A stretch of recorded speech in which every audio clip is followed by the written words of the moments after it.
بسم الله الرحمن الرحیم. آل یوسف علیه السلام برای برادر خود گفت قال لا تثریب علیکم الیوم. گفت یوسف علیه السلام لا تثریب، هیچ پروا نیست، هیچ الزام نیست، هیچ مشکلی نیست علیکم بالا شما الیوم. امروز با وجود از که من عزیز مصر هستم میتونست که مثلا یارا زدن بته که دلشان از زندگی سه. گفت هیچ پروا نیست، هیچ هر چی که کردین من خود کارم به خاطر الله هست، نه به خاطر انتقام جویی. گپا یغفر الله لكم. سیکو اخلاق عالی پیغمبر گفت هم پروا نیست، نترسین، هیچ سر شما مشکل نیست.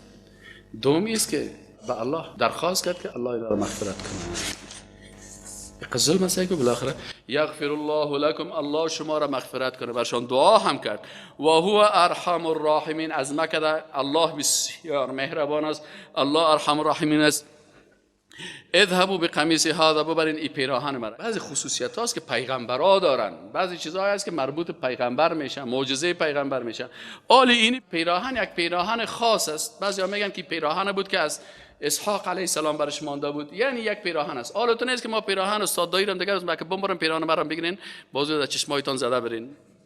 این حال ما مخلوقات عادی هستیم. این حال او پیراهن یک خصوصیت خاص خدا که داشت، او مربوط معجزه همو پیغمبرا میشه، مثل که عصای موسی علیه السلام داشت. حالا هر عصا خو نمیشه که هر ما را دیدی یا عصا را برش پرتو که اجدار بگرده. این حال باید انسان دین صحیح مطابق قرآن بفهمه. رسول الله هم چه قسم میفهمونه. پس آل این پیران مخصوص است، یک خاصیت خوبی چه داشت. اما حالا تو نیست که هر پیران هر کس گیر میکنه و چی میکنن. پیغمبرا که هستن یک خصوصیت خاص خود دارن، تبرک دارن. اگر پیران حقیقی رسول الله صلی الله علیه و آله باشه میشه آدم او را ماچام بکنه در چشم خودم بشه. اما دیگه هر پیران نمیشه که آدم بگیره و کلاگیره چیز کرده برن. اذهبوا گفت ببرین امی بقمیص هذا، این پیراهن مرا، فالقوه، پس او را پرتن علی وجه ابی، بروی پدر ما، یاتی به بصیرا، یاتی بصیرا، که ای بر از او بصارت یعنی چشمشه همون چیزشه برش ان شاء الله به اساس معجزه‌ای که الله برش داده امی چشم ازی جور میشه. و اتونی به اهلکم اجمعین، و بیارین تمامی خانواده‌تان را. اهلکم یعنی خانواده‌تان، خانم‌هایتان، فرزندایتان، اولادایتان، کلشان بیارین. این حال اهل پیغمبر کل خانم پیغمبر دیگه شامل میشه. فکرتان باشه عقیده قرآن هم میره میگه حالا تو خونه شد که یا برادرها برن خودشان پس بیان اشتکای خدا بیارن، خانمای خود اونجا بانن. معقول است؟ نه. اهل پیغمبر یعنی کل خانوادهتان، خانمایتان هم کل از اینا رو بیارن. پس اهل بیت رسول الله صلی الله علیه و سلم از کجا شروع میشه؟ از ازواج مطهرات رسول الله صلی الله علیه و سلم. بی بی عایشه، بی بی حفصه، بی بی خدیجه، بی بی فاطمه، حسن، حسین، علی، اینا کلشان شامل میشن در چی؟ در اهل بیت رسول الله صلی الله علیه و سلم. بازتر نمیشه که ما نیمیشه قبول داریم، نیمیشه قبول داریم، نیمیشه نداریم. این گپ غلط است. این باید عقیده قرآن همین قسم است. خب اذهبوا بقمیص هذا فالقوه علی وجه ابی یاتی بصیرا و اتونی، و بیایید به نزد من، به اهلکم، با تمام اعضای خانواده. اینجا و اتونی اینجا چی میشه؟ وقتی که بی داخل شد بازی چی میشه؟ متعدی میشه، یعنی بیاورید خانواده تان را اجمعین تمامی. ولما فصلت العیر، و وقتی که جدا شد امو قافله، قال ابوهم، پدرشان گفت که اینی لاجد ریح یوسف، ما بوی یوسف علیه السلام احساس میکنم، لولا ان تفندون، اگر شما مرا کم فکر یا کم عقل قرار ندین. قالوا تالله، اینا برش گفتن که قسم به الله است، انک یقینا خودت که هستی لفی ضلالک القدیم، در امور راهگمی یا خطا. برای پیغمبر دلال گمراه ترجمه نکنین که باز به عصمت پیغمبرها ضرر میرسه. بگوین چی است در ترجمهش؟ در اشتباه یا در راهگمی. دلال در زبان عربی دو قسم استعمال میشه، یکی دلال به معنای گمراهی، یکی به معنای راهگمی. بعضی کسا از گمراه کس او باز گناه است. راهگمی است که یک نفر یک چیز درست نمیفهمه. از این خاطر در زبان عربی همین خصوصیت ها است که وقت در ترجمه آدم باید اسمت پیغمبرها را در قسمت ترجمه در نظر داشته باشه. قالوا گفتند الله، قسم به الله هست، انک که تو لفی ضلالک، در راهگمی و یا هم در اشتباه القدیم، قدیمیت هستی. فلما انجا البشیر، وقتی که آمد امو بشارت دهنده، القا، امی پیراهن انداخت، علی وجهی، بر روی یعقوب علیه السلام، فرتد بصیرا، پس یعقوب علیه السلام چی شد؟ دوباره امو بینایی خود به دست آورد. قال الم اقل لكم، گفت که آیا نگفتم برای شما، اینی اعلم و یقینا من میدانم، من الله، از جانب الله، آنچه را میفهمم که ما لا تعلمون، آنچه که شما نمیفهمید. به پیغمبر خو وحی میشه. قالوا یا ابانا، گفتن ای پدر ما، استغفر لنا، طلب مغفرت کن برای ما، ذنوبنا، گناهان ما را، انا كنا خاطئین، ما خو بسیار خطاکار بودیم. قال سوف استغفر لكم ربی، گفت ما بر شما ان شاء الله چی میکنم؟ طلب مغفرت میخوایم از پروردگار خود. انه هو الغفور الرحیم، یقینا که الله متعال بسیار مغفرت کننده هست، بسیار مهربان است. فلما دخلوا علی یوسف، وقتی که داخل شدن رفتن پیش یوسف علیه السلام، آوا الیه ابویه، اموجا چی کرد؟ جای داد به سوی خود چی را؟ پدر و مادر خود. بعضی کسا میگن در سریالا میگه که مادرش مرده بود، این دروغ میگن. یعنی اینجا میگه ابویه اطلاق به چی میشه؟ به پدر و مادر میشه. قرآن میگه پدر و مادرش هر دوش همراهش بودن. و قال دخلوا مصر، گفت که داخل شدن. چه کنین؟ یکی قصه ها و حکایت های دروغی است که در کتاب آمده، در اسرائیلیات و قصه ها و کتاب های قصه خانه و شاعرها گفتن. یکی آنچه که حقیقت است که او را باید ما شما او را از قرآن بگیریم، و قصه های پیغمبران عالمیه که مربوط غیب است و وحی میشه و باید توقیفی به مو اکتفا بکنیم. و آوا و معوا داد، جای داد، الیه به طرف خود یوسف علیه السلام، ابویه، ابویه چی نمیگه؟ والدین، یعنی هر دو مادر و پدر خود. قال و قال ادخلوا مصر، و گفت داخل شوید در مصر، ان شاء الله آمینین، اگر خواسته باشد الله بسیار با امن. و رفع ابویه علی العرش، و بلند کرد مادر و پدر خود بالای تخت که همونجا تخت یوسف علیه السلام بود، سر تخت خود چی کرد؟ مادر و پدر خود بالا کرد، گفت بشین بالای تخت. و خروا له سجدا، و اینمی برادرایش اینا کلشان افتادن به یوسف علیه السلام سجده کردن. حالیجه یک موضوع اعتقادی بسیار مهم است که از نگاه اعتقادی باید بفهمیم. بعضی کسا میگن خب اینجا عالم برادرای یوسف علیه السلام و یوسف علیه السلام چطور سجده کردن؟ ما و شما میگیم علمایی که در عقیده تحقیق کردن، علمایی که قرآن شناس هستن و عقیده رو بسیار خوب میفهمن، میگن که در امتهای قبلی، در شریعتهای قبلی دو قسم سجده بود. یکی سجده عبادت و یکی سجده احترام بود. سجده عبادت خاص برای الله میکردن و برای یک پادشاه و یک کلان و ترا هم سجده احترام اجازه بود. متوجه هستین؟ این سجده احترام میگه. تا زمان رسول الله صلی الله علیه و در شریعت رسول الله صلی الله علیه و سجده احترام نیست، منسوخ شده. تنها سجده چی است؟ سجده عبادت است. از این خاطر گفت که اگر وقتی که مردم آمدن گفتن یا رسول الله ما بر تو سجده کنیم، گفت که نه کس بر من سجده نکنه. حتی گفتن یا رسول الله اگر یک نفر یک دوست خدا میبینه اینحنی له، سجده خود چی؟ حتی خدا منحنی بسازه، ینحنی خط، یکی خط مستقیم است اما راست، یکی خط منحنی است تو کج است. گفت آیا خدا ما منحنی بسازیم؟ زاویه خدا مثلا زاویه منفرجه یا زاویه قائمه 90 درجه یا زاویه حاده 20 درجه. گفت نه رسول هم گفت لا. ایقبله، گفت آیا مثلا دو نفر که اگه خدا میبینه روی ماچکانی بکنه؟ گفت لا. این مردا رو میبینی که روی ماچکانی میکنن، زنا هم روی ماچکانی میکنن. این در شریعت اسلامی روی ماچکانی نیست. وقتی که رسول هم گفت لا یعنی حرام است. و چون سجده احترام در شریعت رسول الله صلی الله علیه و در قرآن و سنت وجود نداره، گفت اگر وجود میداشت ما به خانم ها میگفتم به شوهرایتان سجده چی بکنین؟ احترام. اما چون منسوخ است نیست، حتی خانم اجازه نداره که بر شوهر خود سجده احترام بکنه. سجده تنها سجده عبادت است که فقط برای کی میشه؟ برای الله میشه. بنابراین این مربوط میشه به شریعت از اونا. متوجه شدین؟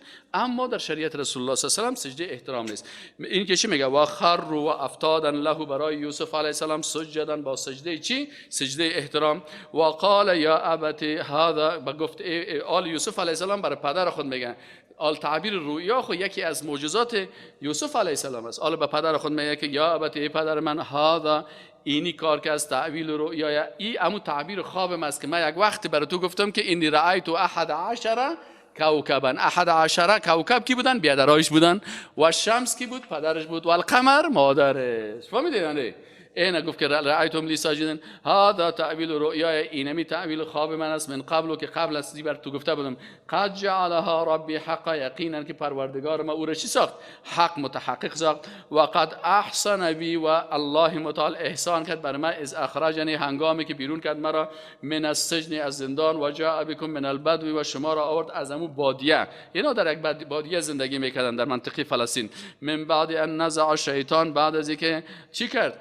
شیطان او را چی کرد؟ اخلاف انداخت. این منازعه و جنجال کی انداخت؟ این کلش کار شیطان است. شیطان این میشه در بین ما و بین اخواتی، در بین ما و برادرای همین مناظره انداخت. ان ربی، یقینا که رب ما پروردگار من، لطیف، بسیار خوب تدبیر کننده هست، لما یشاء، بر هر چیزی که بخواهد. انه، یقینا که الله متعال، هو العلیم الحکیم، بسیار ذات علیم است و حکیم است. رب، آل یوسف علیه السلام دعا میکنه میگه رب ما، ای پروردگار ما، قد آتیتنی من الملک، تو برای من ملک پادشاهی حکومت دادی. سعی کن این یوسف علیه السلام جدایی دین با سیاست نیست. سیکولرها میگه دین از سیاست دور است. شما در مسجد از سیاست گپ نزنین، شما در مثلا در اسلام از سیاست گپ نزنین. این مردمای کافر، مرتد، بیدین، سیکولر میگن. قرآن میگه نه، هر پیغمبر در سیاست و در حکومت نقش داشتن. آل یوسف علیه السلام چه قسم دعا میکنه؟ میگه رب ای پروردگار من، قد آتیتنی، یقینا تو بر من دادی، من الملک، از مالکیت و حکومت و پادشاهی، و علمتنی، و تعلیم دادی مرا، من تعویل الاحادیث، این نبوت هم بر من دادی، هم حکومت هم نبوت، اردویش یک جای میشه. در کی؟ در شخص یوسف علیه السلام. و بر ما از تعویل احادیث، فاطر السماوات والارض. آلی که دعا میکنن، سعی کن این توسل با چی میگه؟ با نامهای الله. پیغمبرها همیشه توسل با چی میکنن؟ با نامهای الله میکنن. سعی کن توسل به یک نام الله که رب است، به دیگر نام الله که فاطر است. این به این نام ها سعی کن. یوسف علیه السلام دعا میکنه. این اگر کس موحد و یکتا پرست است، اینمی قسم در دعای خود به رب بگوین، الله بگوین، خالق بگوین. متوجه هستین؟ رب قد آتیتنی من الملک و علمتنی من تعویل الاحادیث، فاطر السماوات والارض. یا الله تو هستی خلق کننده آسمان ها و زمین. انت ولی فی الدنیا والآخره. یا الله تو دوست ما هستی، هم در دنیا دوست ما هستی و هم در آخرت. آل چی مطالبه میکنه؟ آل طلب یوسف علیه السلام چی است؟ پروردگارا برای من نبوت دادی، برای من حکومت دادی، برای من علم دادی، برای من همه امکانات دادی. یا الله خاتمه مرام خوب بگردان. سعی کنین پیغمبرها چقدر حتی خاتمه خود همیشه رسول الله صلی الله علیه و آله پروردگارا خاتمه مرا، حسن خاتمه را نصیب ما بکنی. همیشه انسان مسلمان میترسه از خاتمه خود که یک دفعه نشه که خوب آدم است در نزدیک مرگ یک دفعه کافر شود. آل یوسف علیه السلام دعا میکنه، میگه پروردگارا وقتی که مرا میمیرانی، توفنی مسلما، اونم وقتی که مرا میمیرانی، امو وقت هم مرا پروردگارا چی بده؟ مسلمان با ایمان مرا وفات کن. و الحقنی بالصالحین، و مرا ملحق بساز، پیوست بساز با کی؟ و شامل بساز مرا با کی؟ با صالحان، با دیگر نبی و صدیقین و شهدا و صالحین. ذالک آل الله متعال یک درس اعتقادی قوی برای ما و شما بیان میکنه. میگه اینمی قصه یوسف علیه السلام، داستان از این خبر یوسف علیه السلام چی است؟ میگه ذالک من انباء الغیب.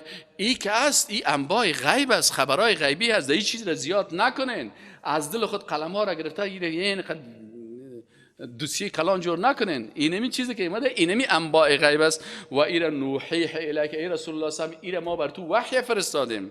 ما کنت لدیهم، ای رسول الله، و ما کنت لدیهم، تو خود در اونجا پیششان نبودی، از اجمعوا امرهم، که اونا جمع کردن امر خدا، کارایی که اونا کردن. و هم یمکرون، در حالی که این برادرای یوسف علیه السلام دسیسه می ساختن بر یوسف علیه السلام. نه ایره تو خبر داشتی؟ ما بر تو وحی کردیم. بنابراین مربوط غیب میشه. وقتی که غیب شد، در غیب کوکی در کجا قرآن گفته که یوسف علیه السلام که زن مصر که از زناکار ازدواج کرد، حتی تومت دیگه سر یوسف علیه السلام از دل خود از قصه ها گرفتن. جوان شده باز، پس سوره چی کرده؟ باز آمد که تزو الخبیثات للخبیثین. توجه هستین؟ زنای خبیث مستحق مردای خبیث میشن. طیبات که اصل طیبین است. متوجه هستین؟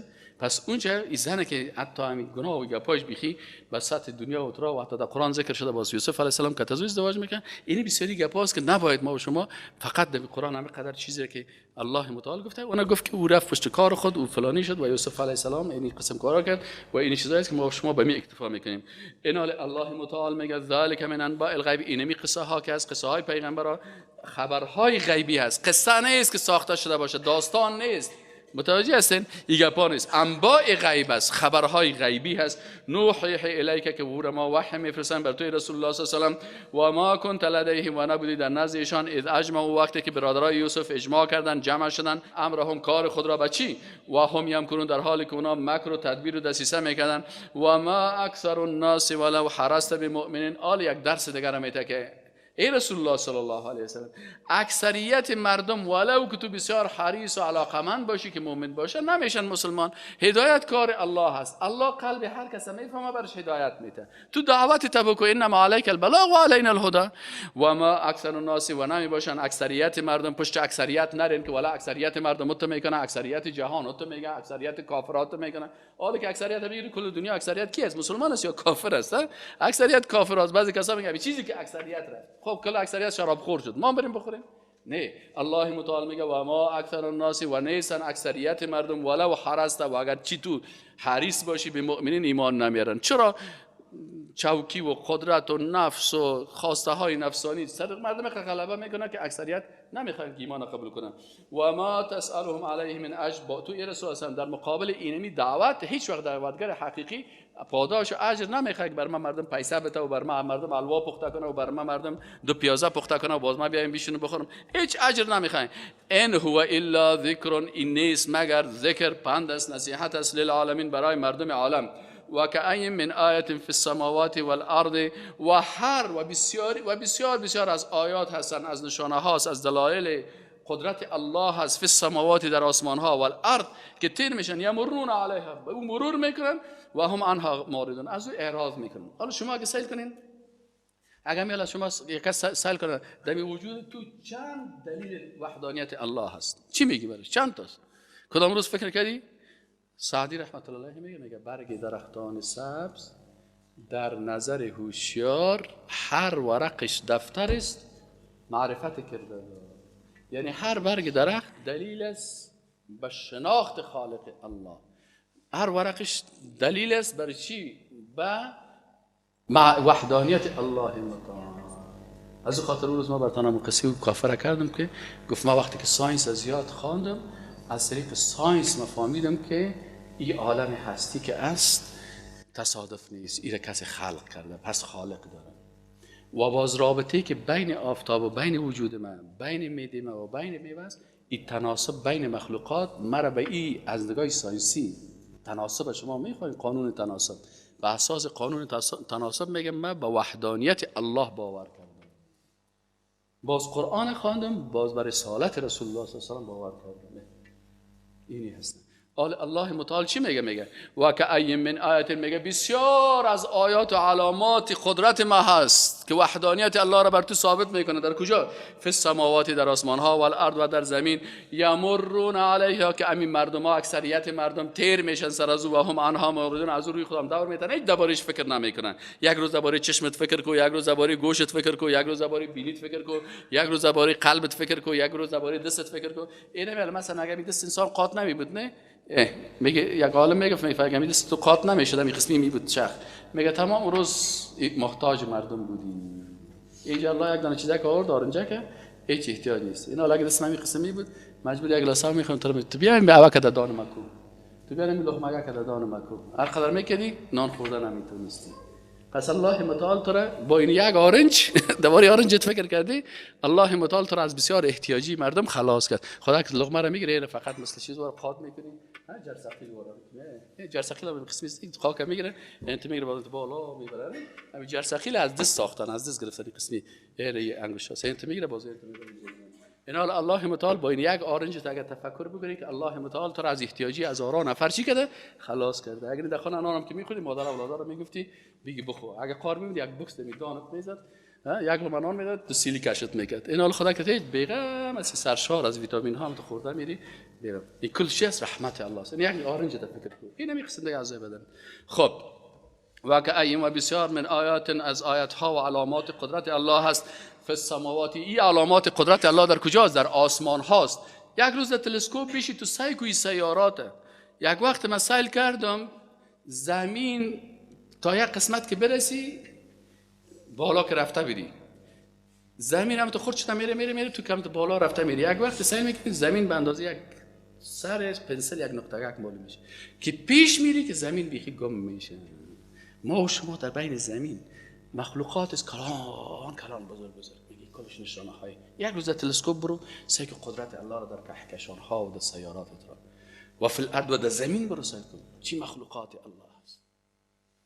و الارض و بسیاری از علامات قدرت الله در زمین است، یمرون که مرور میکنن علیه بالای آن، مردمای بی تفکر بی تدبر، مردمایی که روشن فکر نیستن، مردمایی که صاحب فکر و اندیشه نیستن، و هم آنها معرضون، از او اعراض میکنن. و ما یؤمن اکثرهم بالله، و به می خاطر ایمان نمیارن اکثریتشان بالله به الله متعال الا و هم مشرکون. سعی کنید میگه بسیار مردم هستن که به الله ایمان دارن لکن در پالوی ایمان به الله مشرک هم هستن. همین قسم است. بسیاری کسا به الله ایمان داره ولی الله خالق ما هست، باز به او چی میکنن؟ شرک میارن. یکی صاحب که الله ذات الله شریک میاره بچه و دختر داره و زن داره و فلانی داره. بعضی کسا شرک در عبادت الله میکنن، بعد دیگه سجده میکنن، رکوع میکنن، نظر به نام مخلوق میکنن، سجده به مخلوق میکنن، رکوع به مخلوق میکنن. بعضی شرک در قانون میارن، از شریعت الله کده میگن یک قانون امریکا خوبش است، قانون فرانسه خوبش است، قانون ملل متحد خوبش است، در حالی که ببینید که قانون از رسای کنید کلش قانونهای کفری که دل خود از ور سیاه کرده در غرب که ببینید خودشان زندگی آرام ندارن. این میگه و ما یؤمن و ایمان نمیارن اکثرهم بالله، اکثریتشان بالله الا و هم مشرکون، در حالی که ایشان چی هستن؟ مشرک هستن، شرک میارن به الله. اف امین و اینا چی هستن؟ در امن هستن، احساس امن میکنن. این تأتیهم ای که بیاید به ایشان غاشیتون، یک عقوبتی، یک عقوبت، یک غاشیه، یک من عذاب الله، از عذاب الله، او تأتیهم الساعه، یا ای که بیاید بر ایشان قیامت بغتتا ناگهان و هم لا یشعرون. آیا منتظر از این هستن؟ آیا خوب مطمئن هستن که این چیزا نمیه؟ فکرتان باشه که دی باید در ترس باشین که اگر گناه کردی عذاب الله میه، و اگر همین قسم بیدینی و گواره میکنی یک دفعه قیامت میه و تو غافل هستی. قل هذه سبیل، بگوی رسول الله صلی الله علیه و سلم اینمی راهم است، اینمی راه دین، راه توحید راهم است. ادعو الی الله، من مردم به طرف توحید دعوت میکنم. چه قسم دعوت میکنم؟ علی بصیرت، با چی؟ با دلیل، با بصیرت، با آگاهی. خودم خوب قرآن میخوانم، خوب سنت میخوانم، خوب دین میفهمم، خوب عقیده میفهمم، به اساس آگاهی که الله برام خبر داده، بس از این اساس من دعوت میکنم. کی؟ ما که پیغمبر رسول الله صلی الله علیه و گفت که تو بگو که من همین کارا میکنم و من تبعی. اینمی وظیفه را هر کسی که میگه که من از اتباع رسول الله صلی الله علیه و سلم، هر کسی که از خاطر علما میگه بالای هر مسلمان دعوت فرض است. چرا؟ میگه این آیت قرآن است که بخواین که رسول الله صلی الله علیه و الله برش میگه که بگو که من مردم به طرف توحید دعوت میکنم، من و هر کسی که از من متابعت میکنه. لکن به اساس چی باید دعوت بکنی؟ به اساس بصیرت. تو نیست که تنها بگی من دعوتگر هستم، خودت قرآن صحیح خوانده نتونی، خودت معنای قرآن رو نفهمی، خودت عقیده رو نمیفهمی، میخیزی چتیات قصه کرده میگی که مثلا در فلان جا یک تا در دریا مرغ بود، مثلا فلان کوک بود، بودنه بود، فلانی بود، پادشاه بود، کنیز بود. این گپا رو نزن، قرآن بخوان، سنت بخوان، بعد از بخیز دعوت الله رو بکن. این باز دعوت به بصیرت میگه، نه دعوت به جهالت. این کار کی میکنه؟ دعوت با بصیرت. انا رسول الله صلی الله علیه و آله میگه من میکنم. چرا که رسول الله صلی الله علیه و آله وحی بالاش میاد، دو قسم وحی میاد، وحی خفی و وحی جلی. وحی جلی قرآن عظیم میشه، وحی خفی احادیث رسول الله صلی الله علیه و آله و ما ينطق عن الهوى. الله میگه رسول الله صلی الله علیه و آله این احادیث رسول الله صلی الله علیه و آله کم نگیرین. یک کسی برام زنگ زد والا فلانی چیز در حدیث آمده، باز اگه ما بکنیم پروا نداره. یا شیخ گفتم از یک طرف میگه در حدیث پیغمبر آمده، باز عمل پیغمبر رو بکنی، باز میگه پروا نداره. یعنی معلوم میشه که حدیث پیغمبر قدر عزتش نمیفهمی. الله میگه و ما ينطق عن الهوى ان هو الا وحی یوحى. این حدیث پیغمبر صلی الله علیه و آله وحی است، مثل قرآن واره. اوتیت القرآن و مثله معه. اینا ایر بصیرت میگه. قل هذه، بگو ای رسول الله صلی الله علیه و آله هذه سبیلی، اینمی راه دین، اینمی راه توحید، اینمی راه یگانگی الله، اینمی راهی که در شرک نباشه، اینمی راه ما هست. ادعو الی الله، ما دعوت میکنم مردم به طرف الله، به طرف وحدانیت الله، به طرف دین الله، به طرف اخلاق اسلامی، به طرف دولت اسلامی، به طرف حکومت اسلامی، علی بصیرت، به اساس آگاهی، به اساس فهم و درک. من این کار میکنم و من اتبعی، و هر کسی که از من متابعت میکنه. و سبحان الله، و الله پاک است. و ما انا من المشرکین، ما هیچ وقت جمله مشرکان نیستم. اگر مردم کدام تهمت میکنن، حتی بسیاری کسا سر رسول الله هم تهمت میکنن، بعضی شرکیات به رسول الله هم نسبت میده. رسول الله میگه و ما انا من المشرکین، و ما از جمله مشرکان نیستم. و ما ارسلنا من قبل، که آل الله متعال به رسول الله میگه که ای رسول الله، و ما ارسلنا، و ما نفرستادیم من قبل، که قبل از تو، الا مگر رجالا، اشخاص را، مردان را، نوحی الیهم، که وحی میفرستند به سوی از اینا، من اهل القرى، از اهل قریه ها. افلم یسیروا فی الارض، آیا نگشتن همین مردم سیر نکردن در زمین، فینظروا، باز ببینن، کیف کان، چه قسم بود، عاقبت الذین من قبلهم، عاقبت و انجام کسایی که قبل از اینا بودن. ولدار الاخرة خیر، و مردم آگاه باشین که سرای آخرت، منزل آخرت، جنت آخرت، خیر، بهتر است، للذین، برای کسانی که تقوا حاصل کردن. افلا تعقلون، چرا از عقلتان کار نمیگیرید؟ حتی تا زمانی که استیأس، ناامید شدن، الرسل، پیغمبران، و ظنوا، و تو گمان کردن که انهم قد کذبوا، که اینا بیخی تکذیب شدن. یعنی بعضی کافرها قضیات میشد، پیغمبرها هر چی میگفتن که حتی پیغمبرها چی میشن؟ ناامید میشن، میتون والا از این مردم هیچ دیگه خیر نیست، هیچ نمیشه. جاءهم نصرنا، یک دفعه نصرت الله می. بعضی اوقات انسان بسیار دلش گرفته میشه، میگه والا این مردم چندان مردم نیست، گمش کو هیچ دعوت نکن. دیگر روز که سال میکنی که سبحان الله نصرت الله می، که او نه در امریکا یک نفر مسلمان شد، در اروپا یک مسلمان شد، در ایتالیا یک مسلمان شد، یک جوانا در افغانستان اصلاح شدن، اینقدر مردم در درس قرآن علاقه دارن. پس این چی است؟ نصرت الله است. حتی تا زمانی که استیأس ناامید شدن الرسل و پیغمبران و ظنوا و گمان کردن انهم قد کذبوا، که حالا دیگه تکذیب شدن مردم دیگه اینا را کس قبول نمیکنن. جاءهم نصرنا، این میگه آمد بر از چی؟ نصرت ما. فنجی من نشا، پس الله متعال میگه ما نجات میدیم کسایی که خواسته باشیم. ولا یرد بأسنا، و دور نمیشود امو عذاب ما عن القوم المجرمین، از قوم مجرما را حتما میگیریم.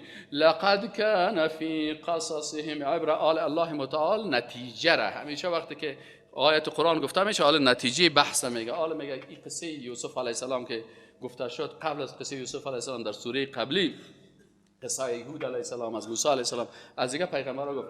هدف از این میگه چی هست؟ الله متعال میگه لقد کان فی قصصهم بود، در قصص نگفت که قصه جمع قصه باشه، گفت این همین واقعیت های خبرهای زندگی پیغمبران چی بود؟ عبرت لأولی الالباب، این عبرت از برای کی؟ بر صاحبان قلب سالم. قلب سالم کدام قلب است؟ قلبی که دو عیب نداشته باشه، یکی از شبهات پاک باشه، از یکی از شهوات. دشمنان اسلام یا در قلبت شبهات میپرتن، تمام روز تلویزیون ها را سعی کنید شک میپرتن در پیغمبر، در قرآن ای. و دیگه چی هست؟ در شهوات مبتلا میکنن. این حالا میگه این کی چی است؟ میگه این عبرت است برای کی؟ برای صاحبانی که قلب سلیم دارن، عقل بسیار خوب دارن. ما کان حدیثا یفترا، میگه این سخن نیست که دروغ ساخته شده باشه، ولکن تصدیق الذی بین یدیه، لکن قرآن عظیمشان تصدیق میکنه آنچه که قبل از در کتاب‌های دیگه آمده است. و تفصیل کل شیء، الله متعال میگه کل چیز براتون خوب مفصل بیان کردن. دیگه قرآن چی هست؟ قرآن تصدیق است بر کتاب‌های قبلی. دیگه چی است؟ هدایت است و رحمت است برای کی؟ لقوم یؤمنین، برای قوم‌هایی که اونا چی هستن؟ با ایمان هستن. یعنی در قرآن هم هدایت است و هم رحمت برای کی؟ به شرطی که مردم چی باشن؟ ایمان داشته باشن. سبحانك اللهم و بحمدک اشهد ان لا اله الا انت.